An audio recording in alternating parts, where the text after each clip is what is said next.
Assalamualaikum warahmatullahi wabarakatuh. Innal hamdalillah nahmaduhu wa nasta'inuhu wa nastaghfiruh wa na'udzu billahi min syururi anfusina wa min sayyiati a'malina. May yahdihillahu fala mudhillalah wa may yudlilhu fala hadiyalah. Asyhadu an la ilaha illallah wahdahu la syarikalah wa asyhadu anna Muhammadan abduhu wa rasuluh. Qala Allah Ta'ala fi kitabihil karim, a'udzu billahi minasy syaithanir rajim. Ya ayyuhalladzina amanu kutiba 'alaikumus syiyam kama kutiba 'alal ladzina min qablikum la'allakum tattaqun. Bapak Ibu Saudara yang dirahmati Allah, marilah yang pertama tak lupa kita senantiasa memanjatkan puji dan syukur kehadirat Allah Subhanahu wa taala yang mana telah memberikan kita taufik, hidayah, rahmat serta nikmatnya kepada kita semuanya, sehingga kita bisa dipertemukan lagi dengan bulan Ramadan, bulan yang mulia, bulan yang penuh keberkahan, bulan yang penuh ampunan dan maghfirah. Salawat dan salam semoga tetap tercurah pada junjungan kita Nabi Muhammad Sallallahu Alaihi Wasallam yang kita nantikan syafaatnya di yaumil akhir nanti.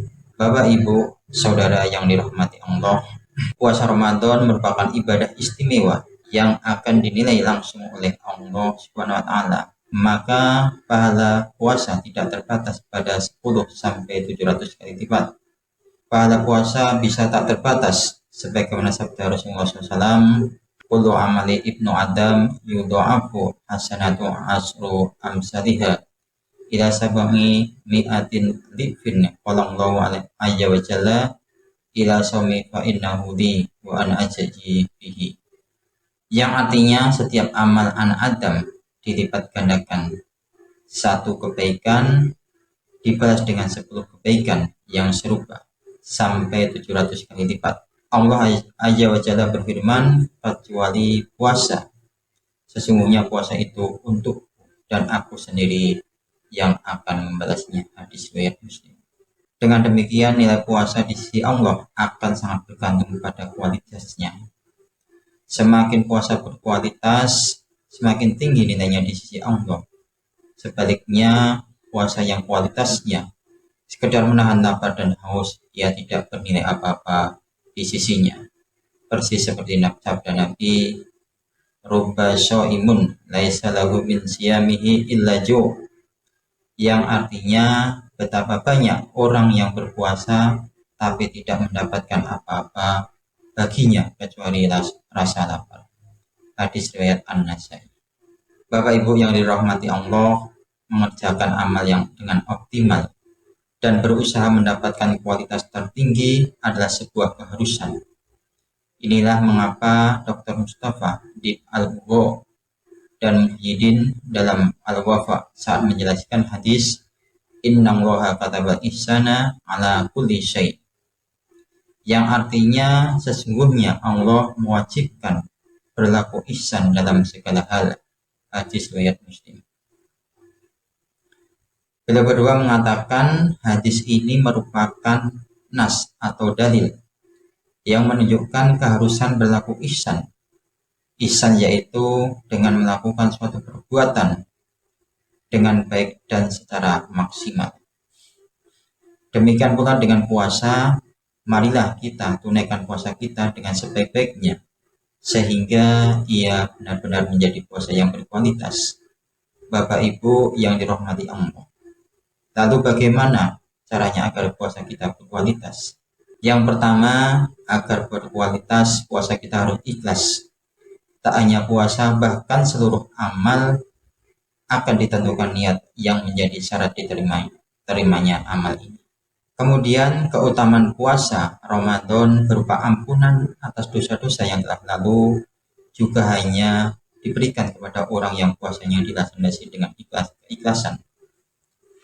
Sebagaimana sabda Nabi, man shoma ramadhana imanan wa ihtisaban ghufira lahu ma taqaddama min dambi, yang artinya barang siapa yang berpuasa Ramadan karena iman dan mengharap perhitungan pahala dari Allah, akan diampuni dosa-dosanya yang telah lalu.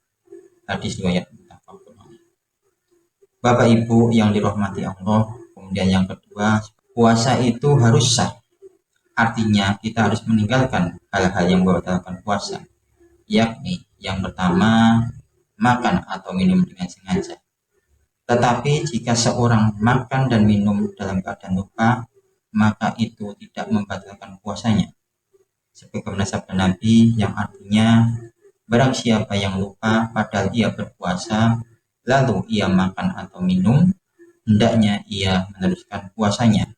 Karena ia diberi makan dan minum oleh Allah. Hadis riwayat Jamaah. Kemudian yang kedua yang membatalkan puasa yaitu muntah dengan sengaja. Seperti sabda Nabi, man dara'atul qawlu falaysa alaihi qada'a wa minat taqa'a amdan faliyati. Yang artinya barang siapa didesak muntah, ia tidak wajib mengqadha. Tetapi siapa yang menyengaja muntah, hendaklah ia mengqadha atau mengganti di hari yang lain. Hadis riwayat Ahmad. Kemudian yang ketiga yang membatalkan puasa yaitu mengeluarkan sperma, baik karena mencium istrinya bagi yang sudah menikah atau yang sudah berumah tangga, atau hal lain di luar bersetubuh dan mimpi. Jika bersetubuh ia terkena kafarat atau denda, jika karena mimpi maka tidak mempengaruhi puasanya. Kemudian yang keempat yang membatalkan puasa yaitu meniatkan berbuka. Karena niat merupakan rukun puasa, maka niat berbuka berarti membatalkan puasanya. Adapun suntik, infus maupun operasi plastik tidak membatalkan puasa. Mengapa? Syekh Dr. Yusuf Al-Qardawi berpendapat bahwa suntik dan infus tidak membatalkan puasa. Namun seseorang yang disuntik atau diinfus karena sakit, ia tidak wajib berpuasa. Bapak Ibu yang dirahmati Allah, kemudian yang ketiga, supaya puasa kita berkualitas, maka kita harus meninggalkan pembatal pahala puasa. Ikhlas serta meninggalkan hal-hal yang membatalkan puasa saja tidak cukup untuk membuat puasa kita berkualitas. Hal lain yang perlu kita lakukan adalah meninggalkan hal-hal yang membuat puasa kita sia-sia.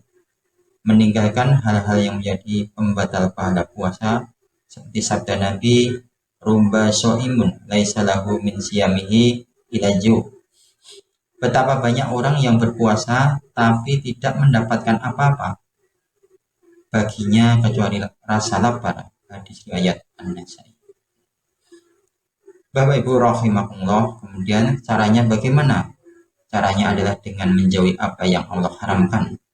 Di antaranya adalah menjaga emosi kita agar tidak marah dan tidak berdusta, seperti sabda Rasulullah SAW yang artinya puasa itu adalah perisai.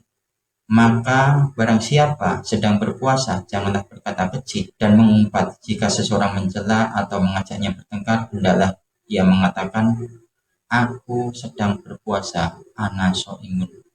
Bapak Ibu yang dirahmati Allah, kemudian yang keempat supaya puasa kita berkualitas, yaitu meninggalkan hal-hal yang tidak bermanfaat. Sering kita jumpai ada orang yang berpuasa lalu mengisi siang harinya dengan hal-hal yang tidak bermanfaat dengan alasan agar lupa rasa lapar dan haus selama puasa mereka. Mereka seharian di depan televisi, kemudian di depan HP, main game dan sebagainya, seperti yang dilakukan anak-anak dan remaja zaman sekarang. Hal seperti ini hendaknya kita tinggalkan agar puasa kita benar-benar berkualitas. Sebagaimana sabda Nabi, man hasana Islam mar'atu tarqahu ma la yuqni, yang artinya di antara tanda sempurnanya Islam seseorang adalah meninggalkan hal-hal yang tidak bermanfaat. Hadis riwayat At-Tirmidzi. Bapak Ibu yang dirahmati Allah, kemudian yang kelima supaya puasa kita berkualitas, maka kita harus mempuasakan seluruh organ tubuh, pikiran dan hati. Inilah yang diistilahkan puasa khusus oleh Imam Al-Ghazali dalam Ihya Ulumuddin dan ditegaskan oleh Ibnu Qudamah dalam Mukhtasar. Pertama, kita harus mempuasakan mata dengan menahannya dari pandangan kepada sesuatu yang tercela dan dibenci oleh syariat, serta melalaikan Allah Subhanahu wa taala. Sebagaimana sabda Nabi yang artinya pandangan itu salah satu anak panah iblis yang berbisa. Barang siapa meninggalkannya karena takut kepada Allah, maka Allah Azza wa Jalla memberinya keimanan yang manisnya didapati dalam hatinya. Hadis riwayat Hakim. Kemudian yang kedua yaitu mempuasakan lidah dengan memeliharanya dari berbicara tanpa arah, dusta, menggunjing, mengumpat, berkata buruk, berkata kasar, permusuhan, dan mendolimi orang lain, sebagaimana hadis di atas yaitu inni shaimun, saya sedang berpuasa. Kemudian yang ketiga, mempuasakan telinga kita dari mendengarkan segala sesuatu yang haram dan makruh, karena segala sesuatu yang haram diucapkan adalah haram pula untuk didengarkan. Seperti sabda Nabi, seperti dalam Quran surat Al-Maidah ayat 42 yang artinya, mereka itu adalah orang-orang yang suka mendengar berita bohong, banyak memakan makanan yang haram.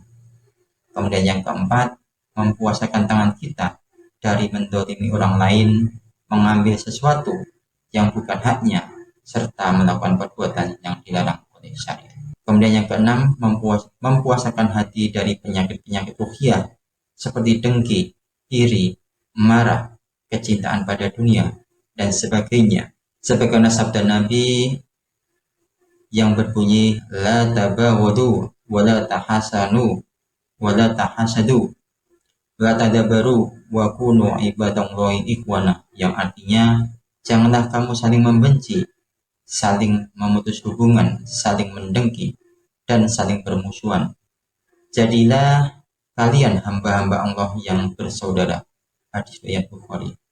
Kemudian yang terakhir yaitu mempuasakan pikiran dari membayangkan hal-hal yang disenangi syahwat dan dibenci syariat, serta tipu daya dan pikiran destruktif lainnya. Bapak Ibu yang dirahmati Allah, kemudian yang terakhir atau yang keenam, supaya puasa kita berkualitas, maka kita harus memperbanyak amal solih selama bulan Ramadan. Di saat kita meninggalkan hal yang haram dan tidak bermanfaat, pada saat yang sama kita memperbanyak amal solih. Pada saat berpuasa, seperti memperbanyak tilawah Al-Quran, berzikir kepada Allah, sholat sunnah, tafakur, mengkaji ilmu-ilmu agama, memperbanyak infak, sedekah, dan lain sebagainya. Rasulullah dan para sahabatnya sangat mengerti tentang keutamaan Ramadan dan bagaimana memperbaiki kualitas puasa mereka. Karenanya dalam kesempatan istimewa ini mereka memperbanyak amal soleh. Seperti Ibnu Abbas menuturkan bagaimana peningkatan amal soleh Rasulullah SAW, khususnya tadarus dan infak. Sebagaimana sabda Nabi, Rasulullah SAW adalah orang yang paling dermawan, dan kedermawanannya memuncak pada bulan Ramadan ketika Jibril menemuinya setiap malam untuk tadarus Al-Quran. Sungguh Rasulullah SAW lebih murah hati melakukan kebaikan daripada angin yang bertiup. Hadis riwayat Al-Bukhari. Bapak Ibu rahimakumullah, demikianlah 6 langkah agar puasa kita berkualitas. Semoga kita termasuk orang-orang yang dimudahkan Allah Subhanahu wa taala hingga akhirnya mencapai derajat takwa dan kelak dimasukkan ke surganya Allah Subhanahu wa taala. Demikian yang saya dapat saya sampaikan, ada kurangnya saya mohon maaf yang sebesar-besarnya.